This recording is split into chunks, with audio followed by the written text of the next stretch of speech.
só para que a gente tenha acesso, e para compartilhar depois é mais complicado.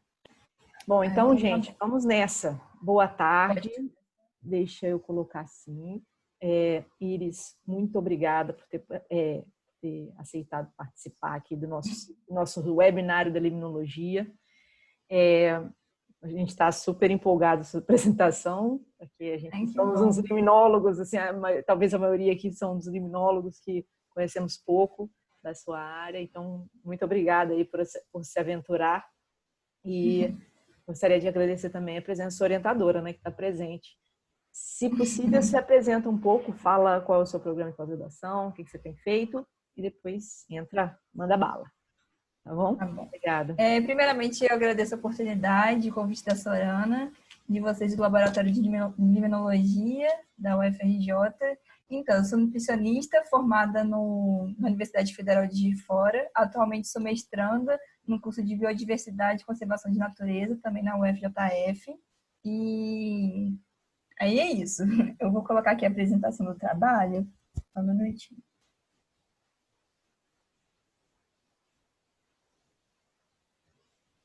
Tá aparecendo direitinho? Então tá.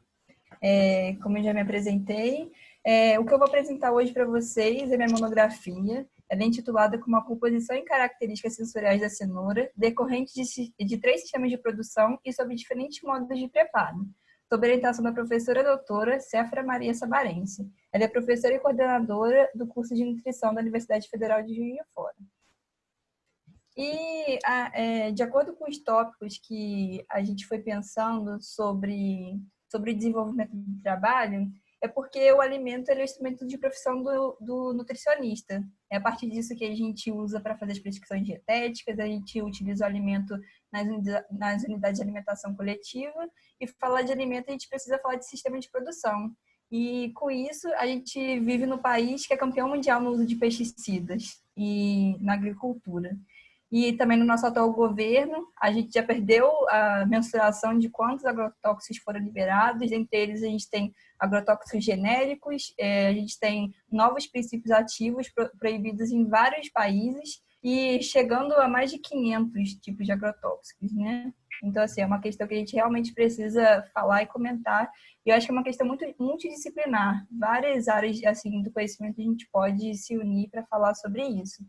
E nessa temática eu trago um pouco da globalização, que é meio para explicar a origem desse uso dessa agrotóxico em massa, que no caso com a globalização vieram as multinacionais e com isso vieram as empresas de agrotóxico. E para elas se solidificarem no mercado, elas fizeram essa associação de alimento saudável como alimento mais maior, mais vivo na sua cor, com menos diferenças na sua superfície, então assim, ele é mais padronizado.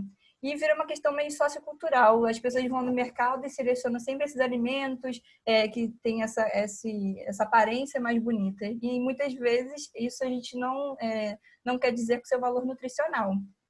E com isso também a gente tem o grande desperdício de alimento, porque esses supermercados, eles são responsáveis pelo desperdício de 30% da produção das hortaliças, no caso, porque elas não entram nessa padronização e aí vão sendo descartadas. E o que acontece também, acaba tendo maior distanciamento na desigualdade social, que as pessoas que passam por uma vulnerabilidade socioeconômica têm mais dificuldade no acesso a esses alimentos, porque com esse desperdício, ele entra no preço do alimento e cada vez fica mais caro.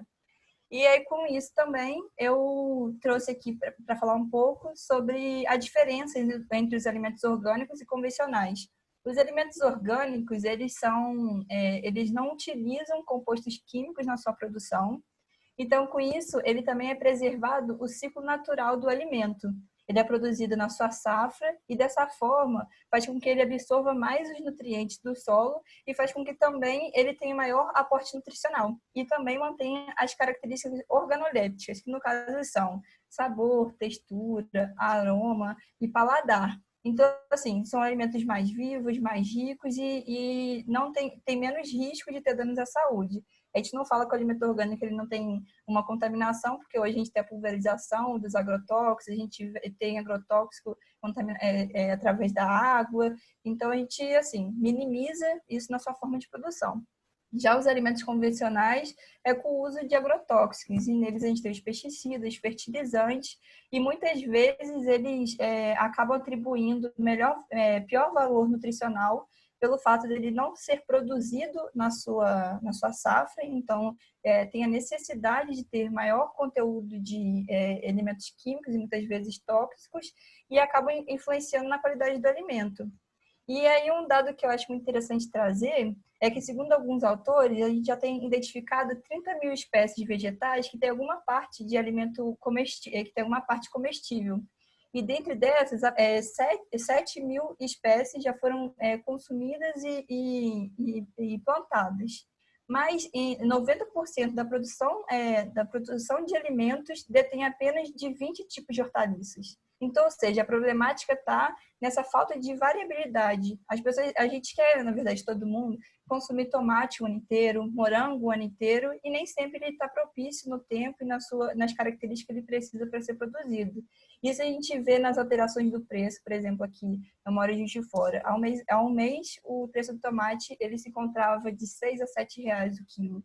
Hoje, que está o tempo mais frio, a partir desse mês, a gente já está encontrando por R$ 1,99 até R$ 1,50. Então, a gente vê essas diferenças de preço também. E quando ele está na sua safra, ele usa menos agrotóxico e, de toda forma, ele se torna um pouco mais saudável. E com isso, eu já faço esse link dos alimentos convencionais com a associação do agrotóxico ao aparecimento de doenças. A gente tem vários estudos que trazem essa associação, estudos muito recentes, 2019 até mesmo 2020, que traz associação com o aparecimento de doenças. E no caso, a gente tem o glifosato, que é um tipo de agrotóxico, que ele está intimamente relacionado com o aparecimento de linfoma não Hodgkin, que é um tipo de câncer. A gente também tem malformações congênitas, tem desenvolvimento precoce das crianças, doenças neurológicas de pessoas que estão expostas a esses contaminantes. Além disso, também agora a gente tem estudos que trazem associação também com as alergias alimentares, por exemplo, a doença celíaca, que pode ser a alergia ao glúten ou então a sensibilidade. Então, eles têm essa associação também. E aí, com isso, a partir da revisão de literatura, a gente trouxe fatores que são fatores que possam reduzir os contaminantes biológicos. Mas eu faço um adendo que esses agrotóxicos que a gente consegue reduzir a partir de algumas técnicas, eu consigo retirar só o agrotóxico que ele é aplicado externamente. Porque a gente tem um agrotóxico sistêmico, ou seja, ele está impregnado no alimento. A gente encontra tanto nas folhas, tanto no fruto, porque ele é absorvido através das raízes, através de estruturas celulares. Então, esse tipo de agrotóxico a gente não consegue retirar. Mas esses agrotóxicos por contato, a gente consegue minimizar eles através de lavar os vegetais e retirar as cascas. A gente tem algumas soluções para específicos tipos de agrotóxicos, por exemplo, vinagre, hipoclorito de sódio, que a gente pode diminuir. E, além disso, também, a gente tem a cocção do vegetal, por imersão.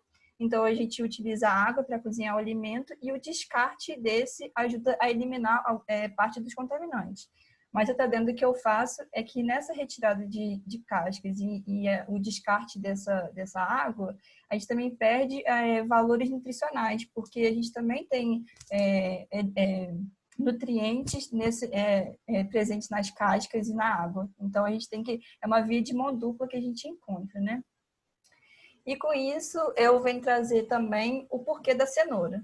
Então, a cenoura, ela é um alimento muito rico nutricionalmente, ela é rica em vitamina A, aí ela tem outras vitaminas, como vitamina C, vitamina do complexo B, vitamina K. Ela tem o antioxidante, que é o beta-caroteno, que é o carotenoide responsável por dar cor ao alimento. Além disso, ela atua na prevenção de doenças cardiovasculares, ela pode auxiliar também em doenças relacionadas à visão, reduzir colesterol através do seu grande aporte de fibras, devido, na verdade, né, seu grande aporte de fibras. Então, assim, ela tem grande valor nutricional. E também ela está na mesa de todo brasileiro. A gente utiliza, ela é muito versátil a sua utilização. A gente pode consumir ela tanto em doces, salgados, em diferentes formas de preparo. Então ela tem e é muito utilizada na indústria também, e tem uma grande produção e consumo no Brasil. E aí com isso eu trouxe um dado que é da Anvisa, que ele traz alimentos que são, amostra de alimentos que são inadequados para o consumo. E aí os fatores que eles utilizaram foram excesso de agrotóxicos permitido para o uso do alimento e também agrotóxicos não permitidos para determinados alimentos.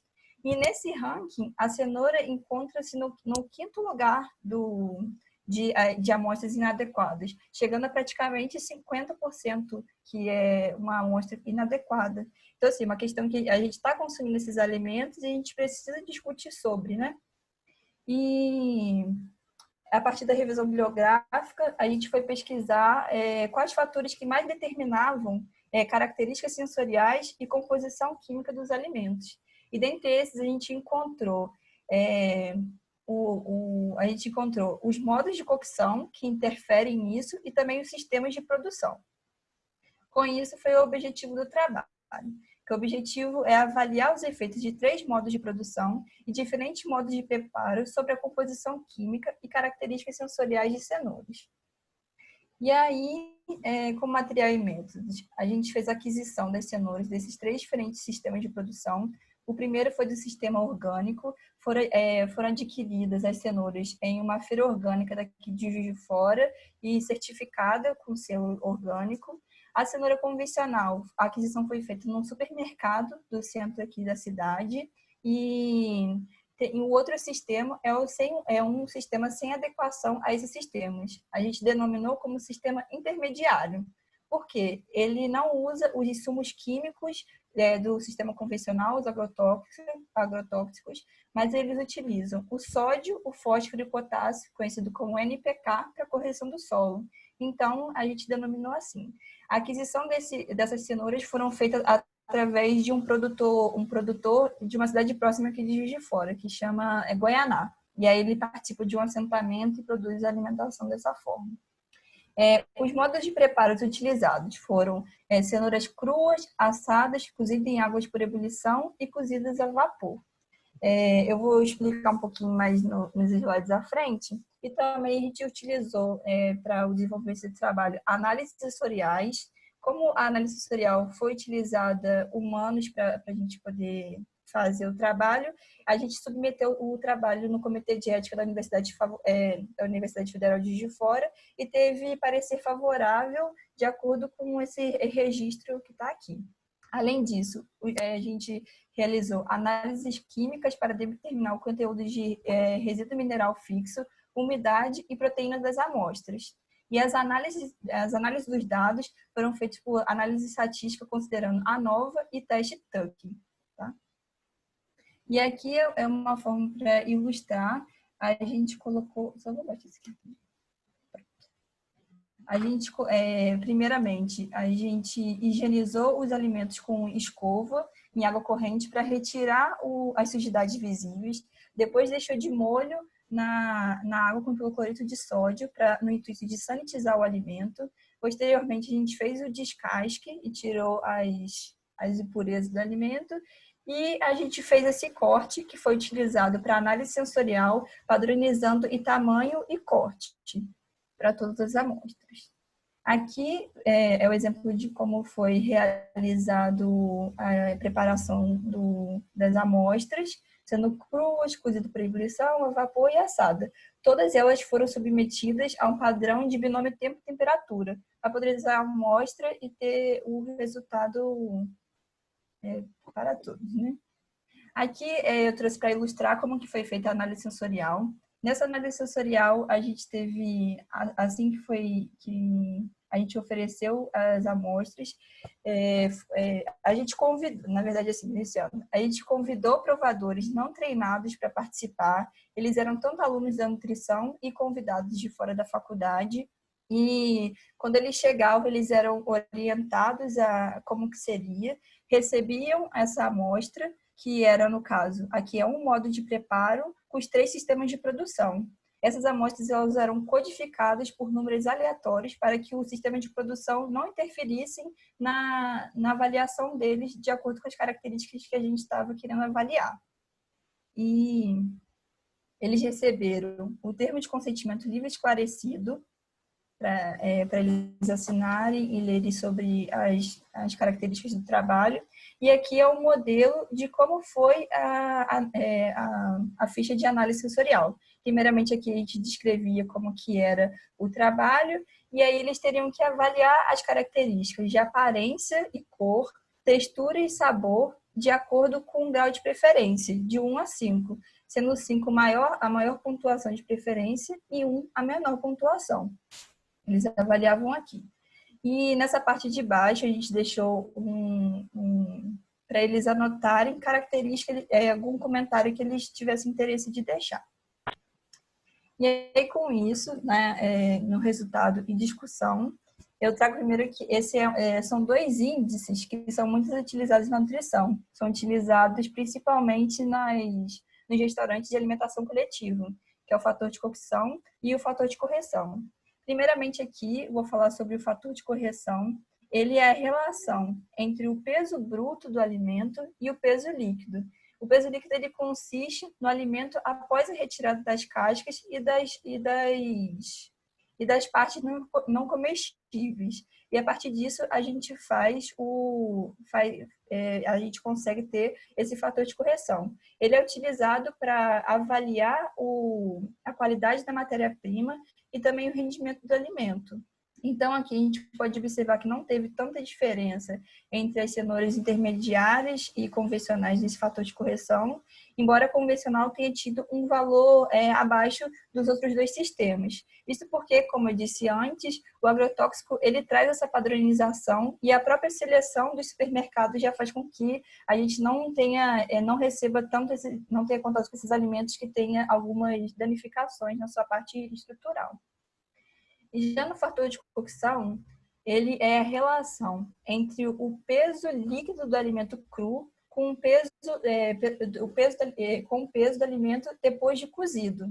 Isso é para a gente calcular o rendimento do alimento. Então, quanto maior o fator de cocção, menor o rendimento dele. Aqui a gente já pode perceber, aqui através da média e desvio padrão, que as cenouras assadas teve um valor muito maior em relação às cenouras cozidas por umidade, calor úmido. Isso porque é de acordo com o método de cocção. Ele foi utilizado calor seco, consequentemente ele desidratou e aí teve a redução da sua massa final. Já as de umidade, elas tiveram menores valores, mas ainda tiveram perda da massa, mesmo sendo cozidas com calor úmido. Isso devido pela retração de fibras e acaba que acontece um pouco dessa diminuição da massa mesmo. Agora eu vou falar sobre análise química. Todos os resultados das análises químicas a gente fez através de triplicata e trouxe os dados em média e desvio padrão. Então, aqui, e como a gente fez análise estatística, eu vou primeiramente mostrar para vocês como que eu exemplifiquei o resultado da análise estatística no gráfico, aí depois eu falo de cada um separadamente. Primeiramente, aqui embaixo eu tenho a legenda, caso vocês queiram ler para entender um pouquinho de como funciona. Eu represento a análise estatística por letras. No caso aqui, eu tenho apenas o sistema orgânico, então eu estou comparando o sistema com os modos de produção, os modos de preparo, desculpa. Então, eles são representados pela letra maiúscula, que são esses aqui, tá vendo? E aqui eu já acrescento o segundo sistema de produção, que no caso é o intermediário. E eles estão representados estatisticamente pelas letras minúsculas. E aí, a representação das letras, a representação das mesmas letras não tem diferença significativa entre si. Quando elas se diferem, elas têm diferença estatística, tá? Então, aqui, o gráfico completo, primeiramente, a gente está avaliando o conteúdo de umidade das cenouras, que nada mais é que a quantidade de água presente nos alimentos. Ele é feito através do processo de dissecação da amostra em estufa a 105 graus Celsius. Então, com isso, a gente tem esse conteúdo de umidade. Aqui a gente já consegue observar, deixa eu só colocar aqui o...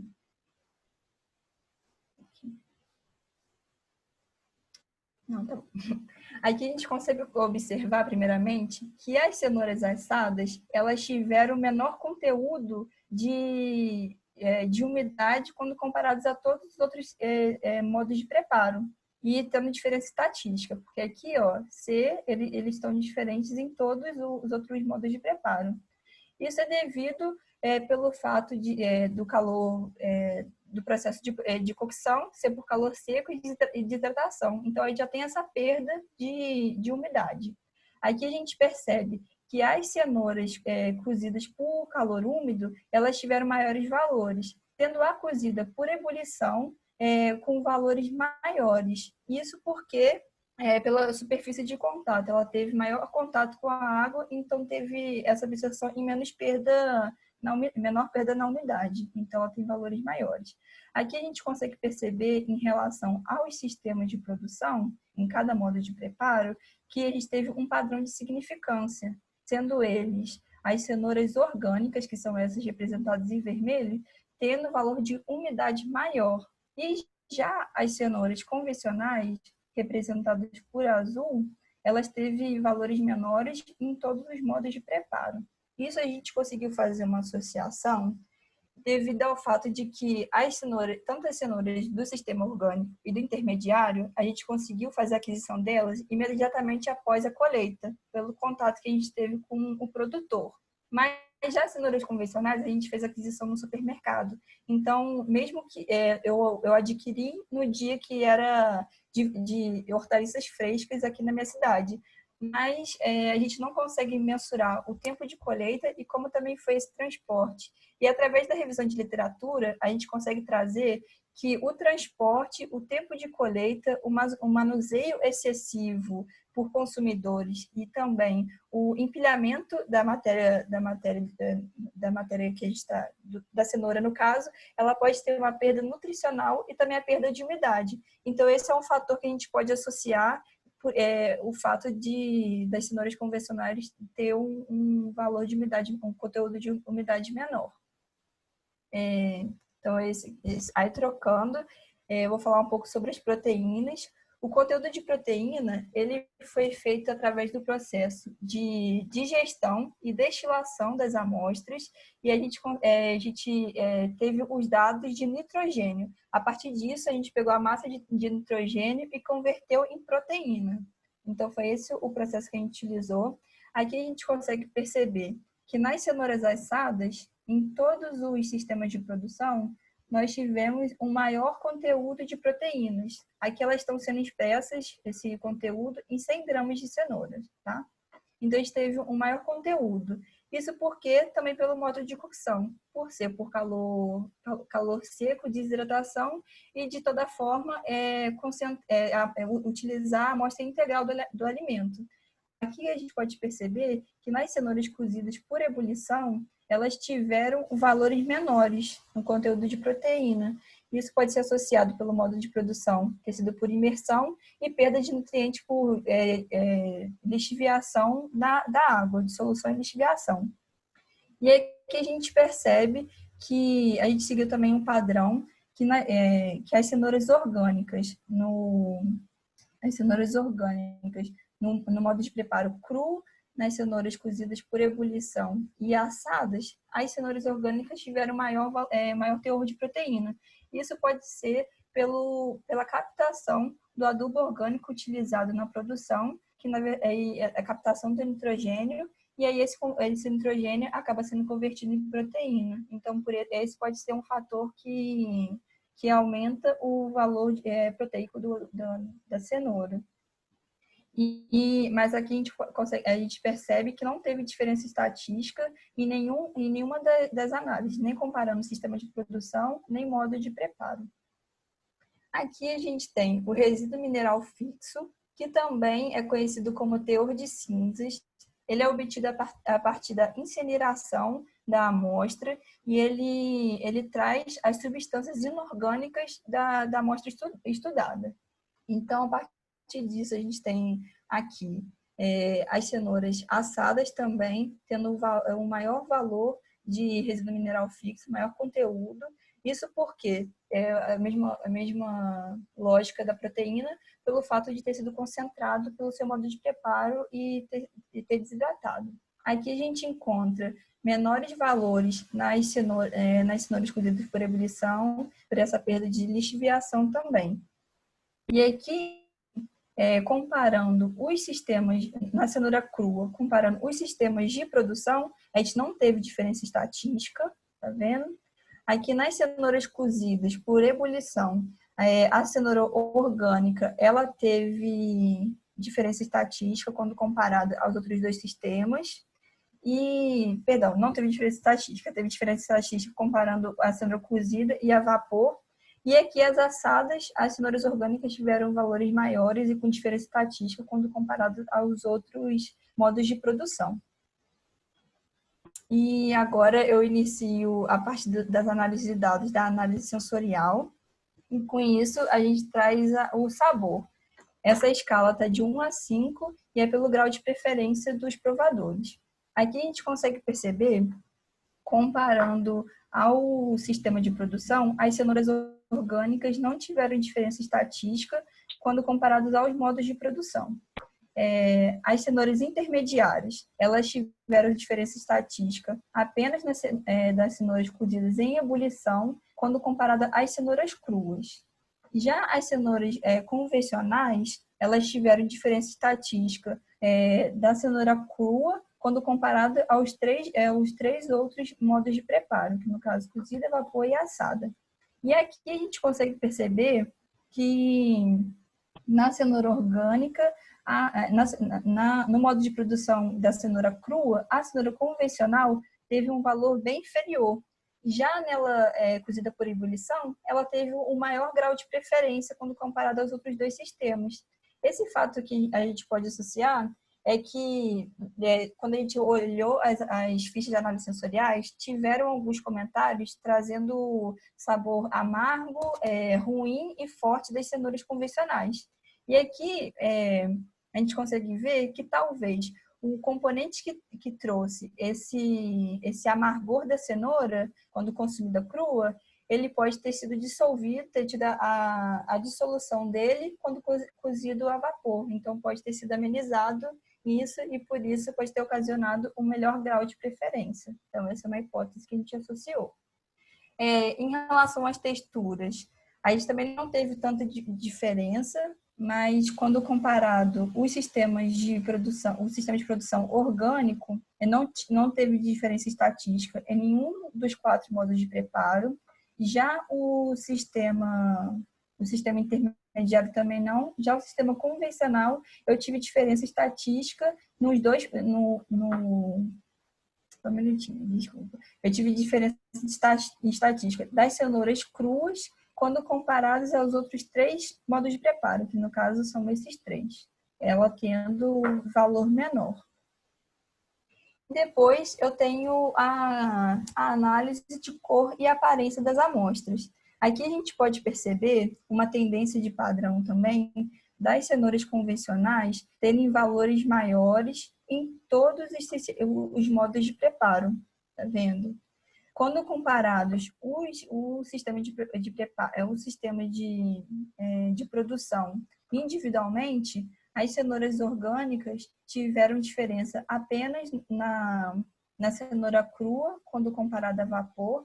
As cenouras convencionais, as cenouras intermediárias tiveram diferença as cruas e as cozidas por ebulição, quando comparadas a esses dois sistemas, esses 2 modos de preparo, que é o vapor e assado, tendo um menor grau de preferência. E aqui, nas cenouras convencionais, a gente teve apenas diferença estatística quando trazida assada, tendo menor grau de preferência. Nos outros 3 modos de preparo, a gente não encontrou diferença estatística.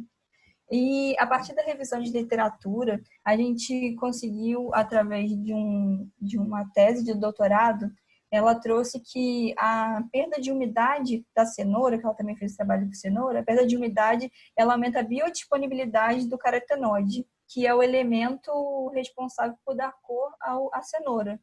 Então, no caso, isso a gente pode associar novamente à perda de umidade das cenouras convencionais, que pode ser um fator que tem influenciado na melhora e na preferência da cor nas cenouras convencionais, pela falta de umidade. Então, o carotenoide ele ficou mais biodisponível e acarretou na melhor cor. Acarretou nisso. Então, finalizando, como conclusão, a gente percebe que houve diferença no resíduo mineral fixo em função do modo de preparo, mas inconclusivo quanto ao modo de produção. E com isso é necessário investigar a composição mineral de resíduo mineral fixo a fim de certificar essa influência pelo modo de produção. Esse trabalho, ele também está sendo dividido em 2 etapas. Essa foi a primeira etapa, e a segunda a gente fez parceria com a Química. Uma aluna ela vai fazer também a monografia dela com as amostras que a gente utilizou nesse trabalho, e ela vai avaliar o conteúdo de mineral desse teor de cinzas. E aí, com isso, a gente vai conseguir ver se o sistema de produção ele interfere nessa biodisponibilidade dos minerais. E também, quanto à análise sensorial de preferência, as cenouras intermediárias elas se mantiveram neutras em relação a quase todos os atributos analisados. E com isso, eu finalizo meu trabalho. E eu acho que a mensagem que eu trago da gente estudar sobre os sistemas de produção e esse uso em massa de agrotóxico é porque se torna um problema de saúde pública, então, consequentemente, um gasto público. Então, a gente precisa de dados, a gente precisa de estudos para embasar políticas públicas e, no final, a gente investir na saúde, na prevenção de doenças e não ao contrário, a gente não tratar as doenças. Então, essa é a mensagem final que eu deixo. Essas aqui foram as referências bibliográficas que eu utilizei no trabalho. Queria fazer um agradecimento especial também a todos que participaram do projeto comigo, tanto os técnicos, tanto os alunos de nutrição, tanto a minha família, que pôde estar presente, e a minha orientadora, que me auxiliou muito no desenvolvimento do trabalho. Agradeço a todo mundo que está presente me assistindo, e qualquer dúvida, deixei meu e-mail aqui embaixo. Se vocês quiserem alguma referência, alguns dados, eu posso passar para vocês. E é isso, e muito obrigada. Deixa eu tirar aqui.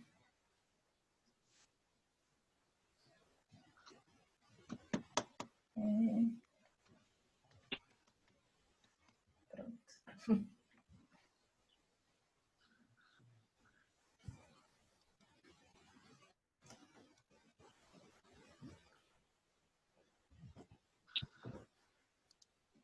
Iris, parabéns. Muito obrigada. Vou mandar aqui as palminhas. Desculpa o nervosismo também. Não, foi ótimo. Nem pareceu nervosa, não. Foi. Parabéns, muito nervoso. Pelo trabalho. Muito obrigada. Parabéns pelo trabalho. Vamos abrir aí para considerações, perguntas. Quem tem alguém para falar, para fazer alguma pergunta para Iris? Bom, olá, boa tarde. Boa tarde. Eu gostaria de dar uma palavrinha. Posso começar? Pode sim, professora. Teria uma ordem de inscrição? Não, pode começar. Eu queria parabenizar a Iris. Ficou muito melhor a apresentação dessa forma. Acho que assim a gente consegue acompanhar o raciocínio, como que você desenvolveu. E eu agradeço o convite de ter vindo nesse momento aqui, nessa apresentação, porque no dia da defesa mesmo houve um imprevisto e eu não compareci, né? E essa oportunidade, eu acho que eu acabei sendo premiada com uma apresentação muito mais confortável e muito bacana. Gostei muito da sua apresentação. E eu queria também cumprimentar todos vocês dessa sala de estudo. Eu não sei se é um evento regular que vocês têm, mas esse tipo de contato tem feito bastante, tem tido um sentido importante para a gente que está em casa e não tem como se encontrar, e essa iniciativa foi bastante interessante e bacana. E te agradecer pela oportunidade da gente ter trabalhado juntas, que foi muito bom. E te desejo sucesso e que você conquiste todos os seus planos e sonhos aí na sua carreira, tá bem? Eu que Obrigada agradeço. e obrigada a todos aí. Eu que agradeço. Você foi muito importante na minha formação, muito importante no desenvolvimento desse trabalho. Eu levo você com muito carinho e aprendi muito. Então, eu que agradeço.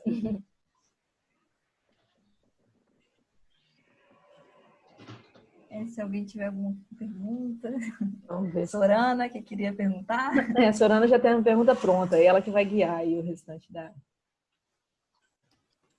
Na verdade, eu tenho várias perguntas.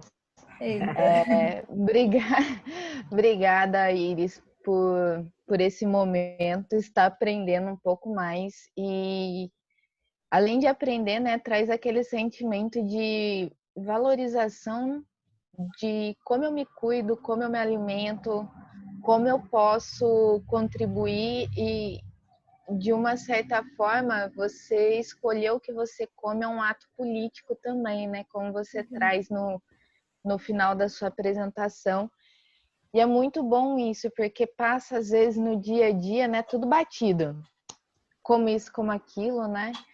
Então, essa apropriação é muito importante. Eu tenho algumas perguntas, mas eu vou fazer uma só por enquanto, para deixar o pessoal à vontade para poder perguntar também. A minha pergunta, ela é mais voltada para sua motivação com relação a esse trabalho. Como que surgiu essa ideia de vou trabalhar com um valor nutricional, meios de produção e aceitação da população, que você vê que tem um caminho, né? Uhum. Dentro da sua pesquisa. Então tá. Aí você quer acrescentar mais alguma coisa? Pode falar? Não, pode falar. É a sua motivação em estar fazendo essa pesquisa e da forma com que ela foi realizada. Então, durante a minha graduação, eu tive contato com agroecologia, alguns professores que trabalhavam nessa área. Então, desde sempre eu tive muito... Eu soube que como o sistema de produção era importante, porque ele não afeta também não só o conteúdo nutricional, isso é um micro, assim. Ele interfere em uma cadeia, na verdade, na saúde da população que tem contato com esses alimentos e muitas vezes adquirem doenças, dos produtores rurais, tanto em questão econômica ou acesso à alimentação. Então, assim, a gente vive mais ou menos que muitas coisas interligadas. E aí, durante todo o meu curso, eu sempre valorizei isso. Eu acredito que a gente consome alimentos e não nutrientes. Porque dessa forma, se a gente se embasar em nutrientes, a gente, como eu disse, se a gente não reparar no sistema de produção, a gente pode estar consumindo algum tipo de alimento que está sendo danoso para a nossa saúde. Então, eu acredito que através de estudos, a gente, como eu falei no final, a gente pode ter dados que contribuam para políticas públicas e, de certa forma, tem esse incentivo governamental para que haja mudança desses sistemas e que pessoas, por exemplo, com vulnerabilidade socioeconômica tenham esses alimentos orgânicos, porque também não é só escolha, né? É possibilidade, porque no momento são alimentos que são mais caros, devido ao fato de não ter tanta demanda, então os produtores precisam colocar esse valor, mas conforme se a gente tiver políticas públicas, incentivos governamentais, a gente pode reduzir esse valor e ser um alimento acessível para todo mundo. Então, não sei se foi respondido, mas eu acredito que foi mais ou menos isso, essa importância. E também no atual governo que a gente vive, no governo anterior também, no governo do Temer, a gente já teve uma liberação em massa de agrotóxico e que a gente continuou bancada ruralista, aumentando cada vez mais a liberação desses agrotóxicos. Então, eu acho que é um tema que a gente precisa falar, né? Então, é isso. Não, super respondeu a minha pergunta. Obrigada. De nada. E aí, mais alguém quer saber mais alguma coisa, perguntar? Eu gostaria de fazer uma pergunta. A gente fez esse trabalho, Iris, mas e a expectativa é que ele tivesse completo com essas análises dos minerais, né?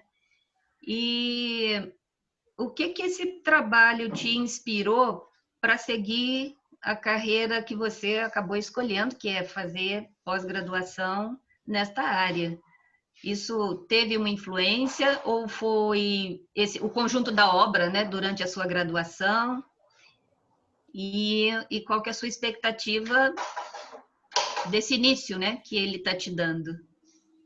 Não, ele teve grande influência na minha escolha, porque durante minha graduação eu meio que ficava um pouco perdida do que eu iria fazer. Eu sempre me identifiquei no curso de nutrição, sempre gostei de estudar sobre os alimentos, mas eu me senti um pouquinho peixe fora d'água. E a partir do desenvolvimento do nosso trabalho, eu meio que me realizei. Era tudo que eu acreditava e que eu sabia que eu podia dar um retorno para a sociedade e de alguma forma eu estava fazendo o que eu acreditava. E isso foi importante porque o tema da minha dissertação de mestrado também tem relação com composição de alimentos, que no caso eu estou estudando contaminação de alimentos produzidos em Barra Longa, que é em Mariana, que teve o desastre ambiental e que teve a contaminação por rejeito. Então, eu acredito que, assim, eu, no caso, como nutricionista, eu tenho a responsabilidade de lutar pela segurança alimentar e nutricional das pessoas. E isso é através dos alimentos. Então, para mim, foi de grande importância, abriu minha visão e meio que eu me encontrei, assim, foi meio que achei o que eu precisava. Então, o trabalho ele contribuiu muito para me encontrar na minha carreira como nutricionista.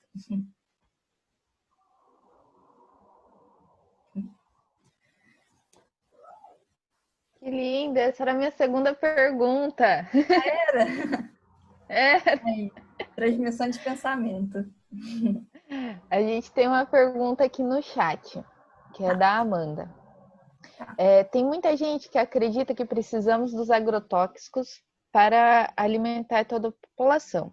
Você acha que as agroflorestas poderiam reverter isso em escala global? Então, a discussão do sistema de produção e uso de agrotóxico é algo assim que dá para uma outra conversa, porque a gente tem vários temas que a gente teria que abordar. No caso desse uso de agrotóxicos, a gente está muito nas monoculturas, e inclusive as monoculturas são utilizadas para a produção de gado, na sua maior parte. Então, a produção de soja, de milho, para produzir essas rações. Então, com a monocultura, a gente acaba diminuindo a biodiversidade do ambiente, e a biodiversidade a gente traz tanto os animais e em todas as esferas que a gente pode associar. Então, é uma questão muito ampla, por isso que a gente precisa de discussões políticas. A agricultura familiar é algo que abastece a nossa alimentação. Ela detém 70% do abastecimento da população, pelo menos a nível de Brasil. Só que ela precisou se adaptar a esse sistema que usa agrotóxico, porque essas grandes empreiteiras, assim, esses grandes latifundiários, eles conseguem vender um alimento mais barato. Então, eles precisaram se adequar. Então, dessa forma, eles utilizam o agrotóxico também na sua produção. Tendo políticas públicas, a gente consegue fazer esse manuseio de alimentos de agricultura, ou então usar biofertilizantes naturais, que no caso são orgânicos, mas a gente precisa de incentivo, porque, querendo ou não, é uma mudança que fica caro, precisa de instruções para eles mudarem. Então, não é algo fácil, se a gente falar assim, mudar é fácil, não é. Mas a produção que a gente tem, esse uso em massa de agrotóxico, na verdade, são das monoculturas. E a gente não consome só esses alimentos. A parte das hortaliças, a parte dos vegetais, elas são produzidas por 70% pelos agricultores familiares. Então, a nível Brasil, a gente consegue sim mas não sozinha. É um passo de formiguinha que a gente precisa de auxílio governamental para que a gente tenha essa mudança. E a nível global, assim, tem muitos países, por exemplo, Dinamarca, que eles têm menor quantidade territorial que o Brasil. Eles fazem produção orgânica e conseguem abastecer o país inteiro nesse sistema de produção. Então, é realmente uma forma que você precisa se adaptar, saber dessas mudanças. E o Brasil, que ele exporta, na verdade, é mais alimentos provindos da monocultura e também, no caso, o gado, a vaca, assim, carne animal, né? Então, eu não sei se eu respondi. É meio que assim, não é fácil, mas a gente consegue a nível mundial, sim. A gente precisa de incentivo. Mas, no caso, hoje, o governo, por exemplo, que a gente encontra, ele tira a isenção de impostos dessas empresas de agrotóxico. Então, para elas é muito mais fácil vender, é muito mais fácil ter essa disseminação. Então, para ter essa mudança, a gente precisa cobrar, a gente precisa ser mais incisivo para que a gente consiga. Então, não sei se está respondido, mas é isso.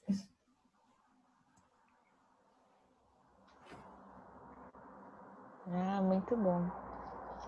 Eu tenho uma pergunta. Oi, Oi, Iris. tudo bem? Parabéns aí pela apresentação, né? Eu sou o Reinaldo, Prazer. falando aqui. Então, eu gostei muito do que você disse, me chamou muito a atenção o fato de você ter ressaltado logo no começo que a questão é que você ia tratar uma questão interdisciplinar. Eu acho que isso é importante, né? E a sua trajetória me parece demonstrar um pouco isso, né? Porque assim, você é nutricionista, agora fazendo mestrado, então, se eu entendi bem o conjunto todo aí, num programa de biodiversidade, é isso? Sim. Então, eu queria ouvir um comentário teu aí sobre esse aspecto, primeiro, sobre essa questão da interdisciplinaridade, como você enxerga isso e o desafio que isso representa para a gente, né? Porque, de maneira geral, a interdisciplinaridade é um pouco difícil de ser praticada. No discurso ela cabe bem, no papel ela cabe bem, mas na prática ela encontra muitas dificuldades.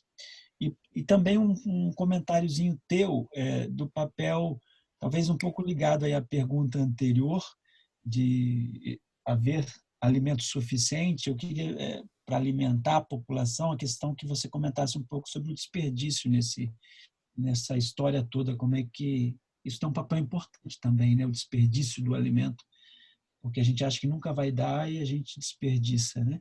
Então, mais ou menos isso, e parabéns aí pela sua apresentação. Primeiramente, muito obrigada. Falando primeiro sobre a questão da multidisciplinaridade, né? Assim, o que me fez ver isso foi porque durante minha graduação eu tive contato com o meu orientador do meu projeto de extensão, ele era do ICB. Então, ele trouxe muito isso para a gente. Ele gostava de trabalhar com hortaliças, modos de produção, e ele precisava de pessoas que sabiam sobre a composição desses alimentos. E foi aí que eu passei a entender que a gente precisa trabalhar junto. Ele entendia de fisiologia vegetal e os no caso, estudantes de nutrição entendia sobre a composição do alimento, entendia como isso podia repercutir na saúde como um todo. No meu caso, que é a pós-graduação, aqui em Minas Gerais teve o desastre de Mariana. Então, tem muitos estudos já voltados na parte ecológica, voltada para a questão ambiental. No caso, a retirada de vegetação, o que isso causou, contaminação das águas. Só que a população, ela vive nesse ambiente. Ela ainda não recebeu o necessário para conviver num ambiente que está extremamente contaminado. E com isso, os rejeitos, eles vieram para onde eles produziam, eles continuam produzindo seus alimentos nesses locais, e a gente não consegue hoje, a gente não tem dados que mensurem o que esse contato, esse consumo desses alimentos pode causar na saúde. A gente tem, assim, estudos associando metais pesados com Alzheimer, câncer, mas para eles, na população específica, a gente ainda não tem.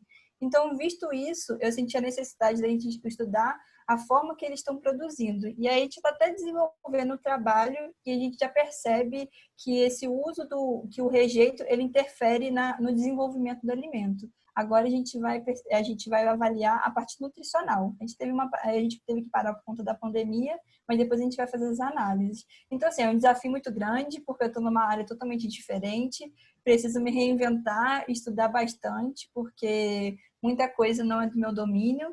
Inclusive, o meu orientador, da mesma forma, porque ele precisa entender as técnicas que ele utiliza para fazer espectrofotometria, para analisar os nutrientes. Então, assim, é um trabalho em conjunto, um desafio, mas eu acredito que muito necessário. Então, o fato de eu ter ido para lá é a oportunidade de desenvolver esse trabalho. E aí, é isso. E a outra, não sei se está respondido também, e a outra pergunta é sobre o desperdício de alimentos, né? Isso. Então, muito se fala de desperdício de alimentos e quando a gente vai ver a nível global, a gente tem uma produção de alimentos capaz de abastecer 3 vezes a população mundial, né? Então, não justifica a gente ter tantas pessoas passando por situações de miséria, mesmo sem acesso à alimentação. Porque o alimento, na verdade, é uma comercialização, né?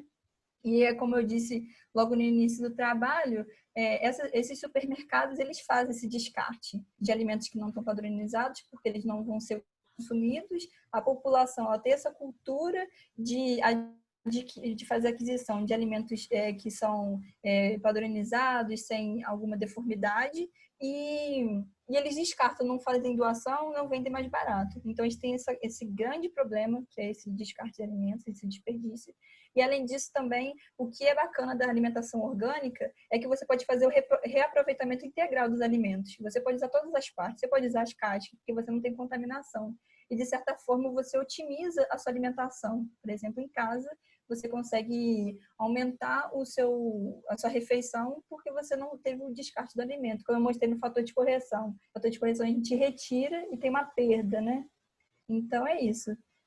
A questão de que a gente não tem alimento não é uma verdade. O negócio é que é uma questão política e dinheiro, né? Então, não é intenção, eles não têm intenção da gente minimizar a fome no mundo, mundialmente. Eles querem só cada vez mais lucro. Então, é isso. Ok, obrigado. Tá? De nada. Parabéns mais uma vez pelo seu trabalho. Muito obrigada.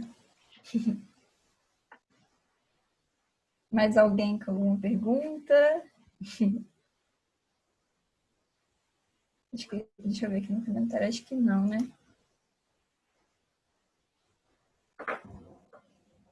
Então, Sorana, você quer perguntar mais alguma coisa? Então, eu fico curiosa com relação às políticas públicas, né? Como que a gente consegue contribuir? No caso, o seu trabalho, ele contribui com dados e aplicabilidade muito rica. E você chegou a pensar uma outra forma de chegar a esses resultados à população? Tipo, mostrar para eles esses meios de produção, o que você consegue com a sua pesquisa, mostrar para eles a diferença, e isso trazer alguma mudança no hábito, talvez? Sim, então, ainda não consegui fazer essa divulgação para a população. Eu acho que, inclusive, isso é uma coisa que a gente, como pesquisador, que a gente desenvolve pesquisa, a gente precisa cada vez mais trazer a população para ela entender os trabalhos que a gente desenvolve, se sentir pertencentes a isso, de alguma forma que essas pesquisas são importantes para eles, até para a valorização da ciência. Eu sinto essa necessidade e eu tenho a intenção realmente de fazer essa prática de divulgação, ajudar até os produtores. Como o trabalho ele vai ter essa segunda parte, a partir disso a gente vai fazer publicação, e aí depois que passar a pandemia, a gente tenta de alguma forma de maior divulgação, assim, né? Ai, que bacana. Eu acho muito importante essa nossa trazer a população como se fosse uma extensão, né, do que a gente produz, do que a gente pesquisa para eles também. Para ver que o dinheiro público investido na educação, ela está tendo um retorno também, né? Sim, não, porque imagina, o produtor que você comprou a cenoura para poder fazer a sua pesquisa, Você chegou a conversar com ele depois, trocar uma ideia? Não, sim. É porque o amigo dele, ele tem uma vendinha de hortifruti aqui perto de casa. E aí eu fiz essa intermediação através desse moço, que a gente sempre vou lá, a gente acaba conversando. Aí ele me apresentou esse sistema de produção intermediária, que foi assim que a gente denominou. E a partir disso aí eu sempre passo lá, converso, falei para ele sobre os resultados. Aí é bem bacana, assim, ele fica todo animado, ele sempre pergunta. Foi bacana. Poxa, que legal.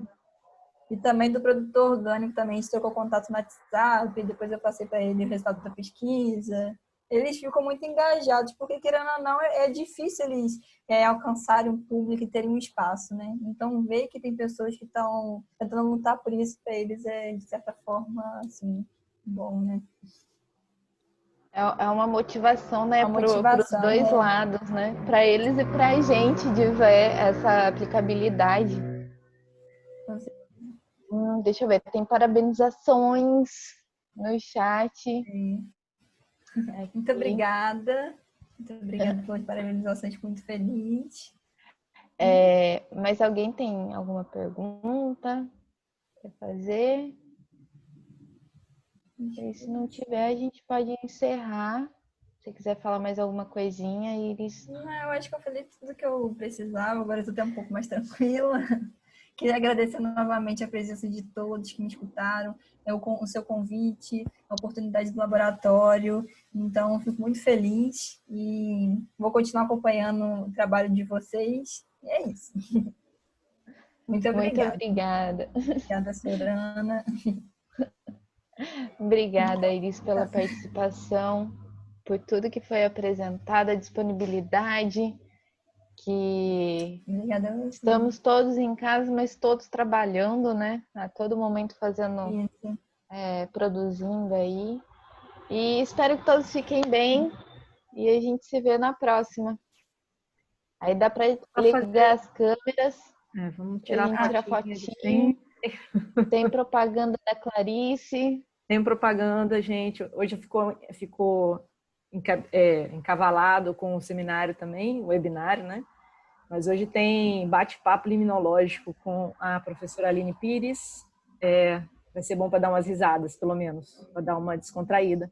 Nós vamos conversar um pouco sobre a trajetória dela até professora da UERJ, um pouco de uma abordagem um pouco o que é ser mulher na ciência, e vamos falar também sobre conservação da biodiversidade, por causa do trabalho dela na Plataforma Brasileira de Biodiversidade e Serviços Ecossistêmicos. Então, fica a propaganda 18 horas no nosso canal do Instagram. Pode deixar. A gente está tirando a foto? Já tirou? Então tá. Foi. Valeu, então, gente. Mais uma vez, muito obrigada. Uma boa tarde. Obrigada, Iris. O que eu faço aqui, gente? Então, boa tarde. Obrigado pela palestra. Obrigada a vocês pela presença. Valeu, gente. Boa tarde, obrigada. Até logo. Tchau, professor. Obrigada. Deixa eu ver como que eu saio. Pronto.